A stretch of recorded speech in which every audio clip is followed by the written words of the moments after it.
Bismillahirrahmanirrahim. Assalamualaikum warahmatullahi wabarakatuh. Alhamdulillah wassalatu wassalamu ala Rasulillah Muhammad ibn Abdullah wa ala alihi wa sahbihi wa man walah wa ba'd. Faya ibadallah usi nafsi wa iyyakum bitaqwallah faqad fazal muttaqun fala tamutunna illa wa antum muslimun. Faqala ta'ala Ya ayyuhalladzina amanu taqullaha haqqa tuqatih wa la tamutunna illa wa antum muslimun. Keluargaku sekalian yang terhimpun di dalam Pertagas, Pertamina Gas, kita mengawali dengan bermohon kepada Allah semoga siapapun yang berada di ruangan ini atau terhubung dalam kajian ini, semoga senantiasa dijaga, diberkahi dan dilindungi dalam kebaikan oleh Allah Subhanahu wa taala.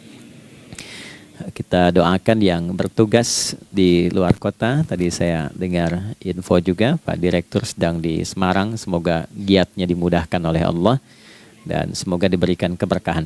Ada satu bagian yang penting amanat Nabi di hadis Muslim pada satu sifat kepemimpinan. Bahwa di antara sifat pemimpin dan yang dipimpin itu harus selalu membangun kekompakan dengan nilai cinta dan doa. Ini yang sering dilupakan. Nabi pernah menyampaikan dan penyampaian ini, hadis ini didokumentasikan oleh Imam Muslim dalam satu kalimat yang singkat, padat tapi mengikat. Khiyaru a'immatikum man tuhibbunahu wa yuhibbunakum. Pemimpin yang baik itu adalah pemimpin yang kalian mencintainya dan ia pun mencintai kalian. Nah, membangun cinta itu salah satu jembatannya dengan doa. Oleh karena itu, di antara doa yang dianjurkan saat Anda memulai pekerjaan, itu bukan hanya untuk pribadi, lancarkan pekerjaan saya.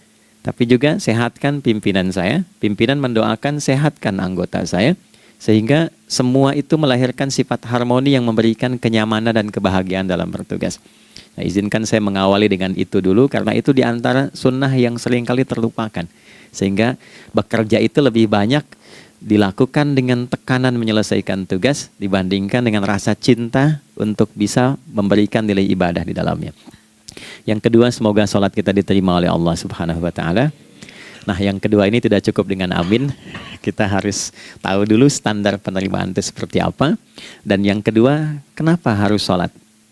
Ini poin pokoknya. Mengapa sih umat Islam itu cukup hanya misalnya dengan bersyahadat saja dipandang sudah berislam, lalu berbuat baik? Kenapa mesti ada sholat? Kenapa bahkan yang pokok sampai 5 waktunya? Dan jumlah rakaatnya pun diatur sedemikian rupa sampai teknisnya pun dijelaskan dengan rinci. Saking rincinya, bila ada yang menyimpang dari rincian itu, maka dianggap sholatnya tidak sah dan mesti diulang. Shallu kama ra'aitumuni usalli. Sholatlah kalian seperti kalian persis melihat aku menunaikan sholat. Dan dalam sholat inilah kemudian ada sanad yang tersambung secara ketat sampai-sampai dalam hadis Muslim nomor hadis 397.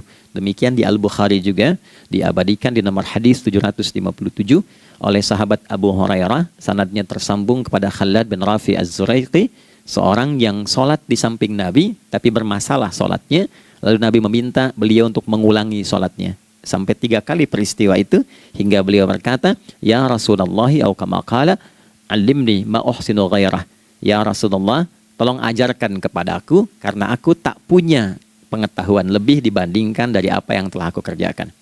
Nah, dari dasar ini melahirkan satu pertanyaan kritis ya, dan juga perlu argumentasi yang kuat secara syariah mengapa kita menunaikan ibadah salat. Baik teman-teman sekalian, karena waktu kita sangat padat ya, kita manfaatkan sebaik-baiknya. Saya mohon izin kajian kita akan lebih fokus kepada inti materi sehingga manfaatnya lebih banyak kita dapatkan. Salat satu-satunya amalan di dalam Islam yang mencakup 4 bagian pokok dalam beragama.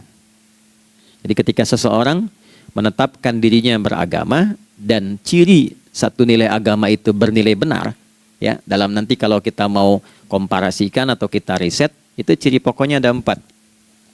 Satu, ada aspek namanya aspek keyakinan, ya, tauhid atau akidah.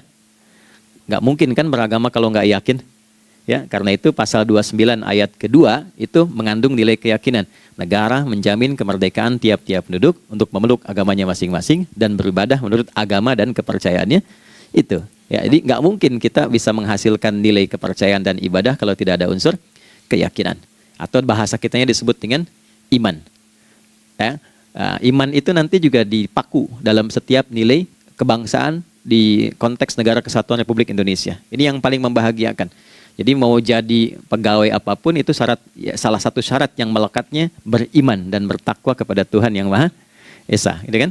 Ya, kemarin saya di BPK itu ada 11 bab Romawi, 40 pasal. Ya, di bab yang keempat pasal 13 tentang pemberhentian dan pengangkatan itu ada 11 poin A sampai K. Di poin B yang keduanya syarat menjadi bagian dari anggota BPK itu beriman dan bertakwa kepada Tuhan Yang Maha Esa. Baik, di Undang-Undang Pendidikan Sisdiknas nomor 20 tahun 2003 itu kalau kita baca dari poin menimbang ada 4, di poin B-nya saja sudah ada iman. Ya, Undang-Undang Dasar 1945 mengamanatkan pemerintah mengusahakan satu sistem pendidikan ya nasional yang meningkatkan keimanan dan ketakwaan pada Tuhan Yang Maha Esa serta akhlak mulia, baru mencerdaskan kehidupan bangsa. Ya, secara singkat, satu, agama dianggap benar kalau ada doktrin keimanan, ada akidah, ada tauhidnya. Yang kedua, ada ibadahnya.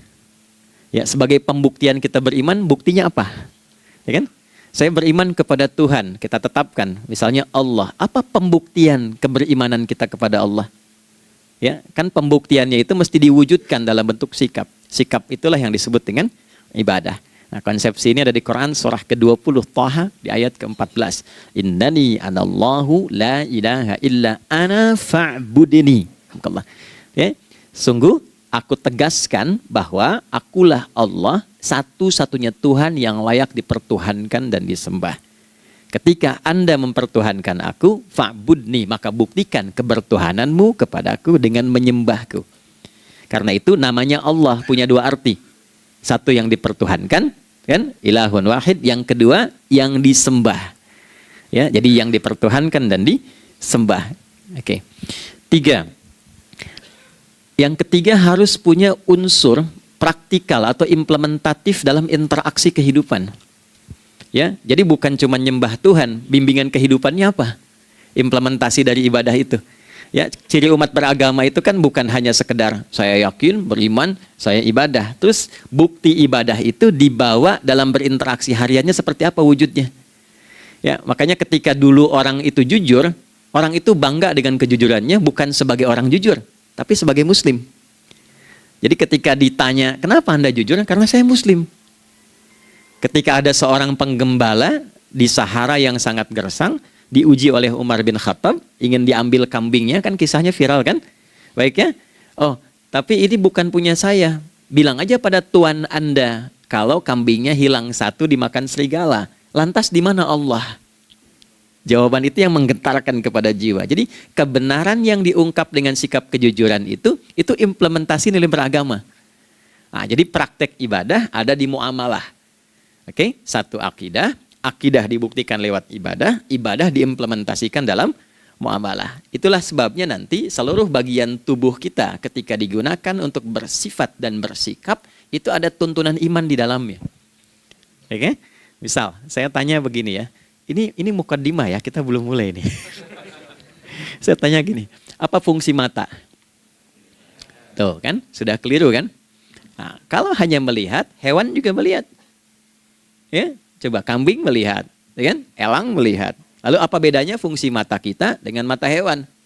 Ternyata ketika kita meriset ayat-ayat Al-Quran terkait dengan fungsi tubuh kita, itu rata-rata dibuka dengan iman dulu. Quran surah 24, surah Cahaya, ayat 30 untuk laki-laki, 31 untuk perempuan. Qul lil mu'minin. Ya Muhammad katakan, viralkan pada pria-pria yang menyatakan dirinya telah beriman.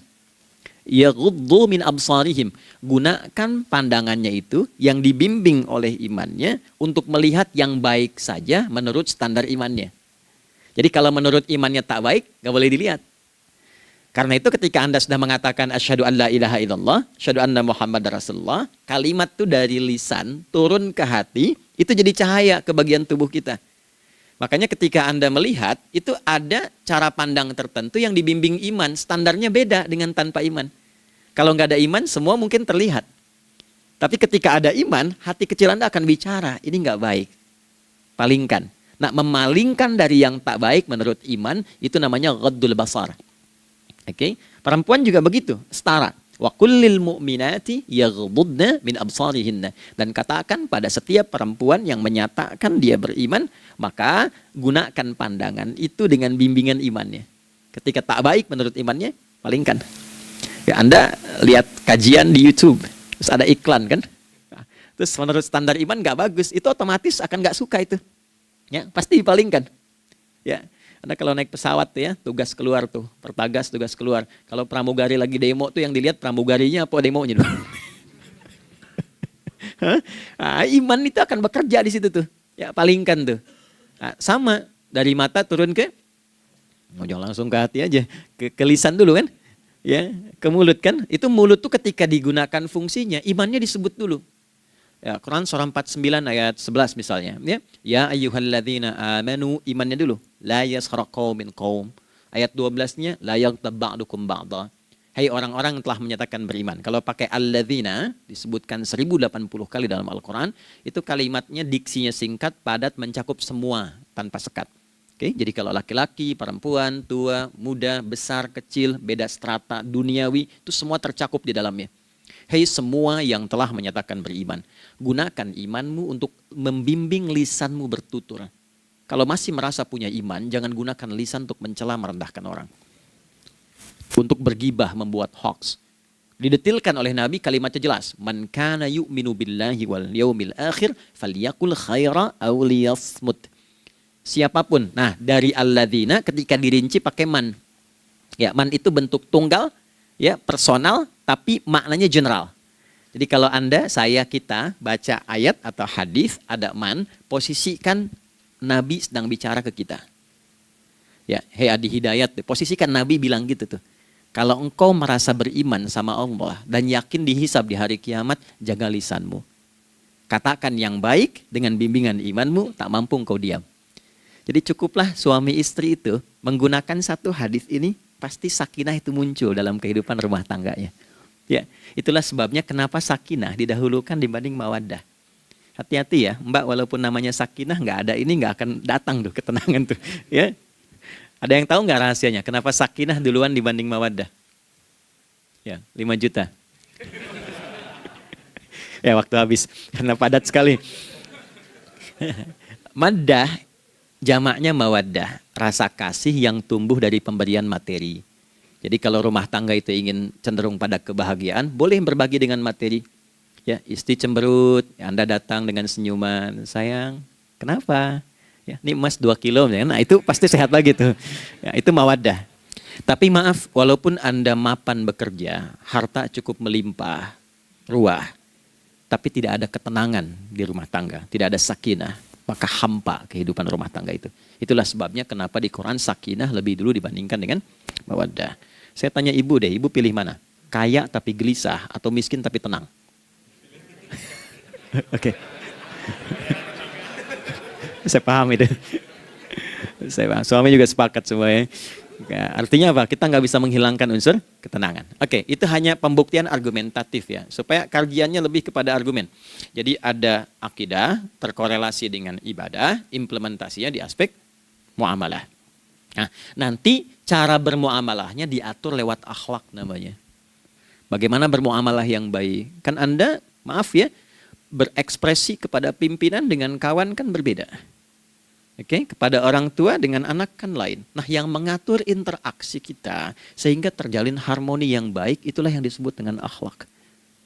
Nah, 4 poin inilah yang menjadi inti dakwah Nabi SAW ketika diutus oleh Allah Subhanahu wa Ta'ala. Memastikan 4 ini bisa optimal kita lakukan dalam kehidupan. Bonusnya yang kelima, selalu meningkatkan inovasi sehingga selalu mendapatkan hal baru dalam kehidupan. 5 ini digabungkan di Quran surah kedua Al-Baqarah di ayat 151. Kama arsalna fikum rasulam minkum yatslu alaikum ayatina. 1. Oke, wa yuzakkikum 2, akhlak, wa yu'allimukumul kitaba 3, wal hikmah 4, 5, wa yu'allimukum ma lam takunu ta'lamun.